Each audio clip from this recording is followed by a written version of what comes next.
নমস্কার বন্ধুরা, আমি আজ নিয়ে এসেছি ঝিঙে পোস্ত। আমি ঝিঙে পোস্তর জন্য আমি লম্বা লম্বা করে আমি বড় বড় সাইজের দুটো আলু কেটে নিয়েছি। আর আমি নিয়েছি 1 কিলো ঝিঙে। এটা 1 কিলো ঝিঙে আছে। তো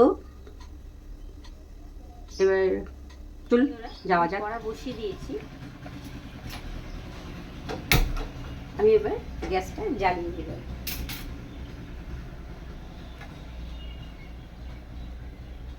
আমি এবার তেল দিয়ে দেবো।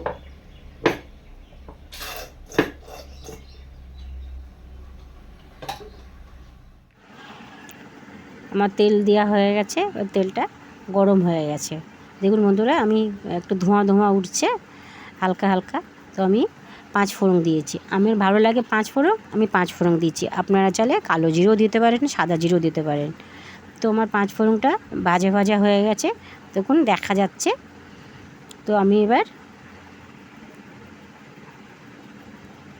আলু ধুয়ে পরিষ্কার করে রেখেছিলাম। এবার আলুটা আমি তেলের মধ্যে দিয়ে দিলাম।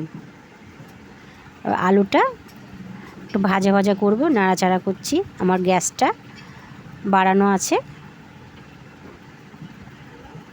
তো আমি আলুটা ভাজা ভাজা হচ্ছে আমার বন্ধুরা। আমার আলুটা দেখুন ভাজা ভাজা হয়ে গেছে। আমি এবার গ্যাসটাকে হালকা করে ধিমে করে দিয়েছি। আমি এবার ঝিঙেগুলো সব দিয়ে দেবো।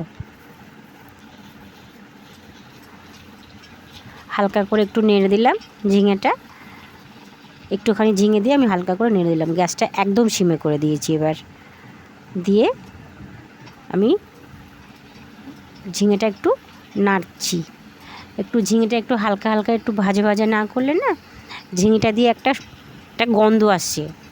তো একটু হালকা ভাজা ভাজা করলে কি হয়, গন্ধটা বেরোয় না। তো আমার ঝিঙে ভাজা ভাজা হয়ে গেছে। আমি এবার গ্যাসটাকে আমি সিম করে দিয়েছি। গ্যাসটা আমি বাড়িয়ে দিলাম। দিয়ে আমি পোস্ত বেটেছি, কিন্তু পোস্তটা বাটা আমি দেখাইনি আপনাদেরকে, হ্যাঁ, একটু অসুবিধার জন্য।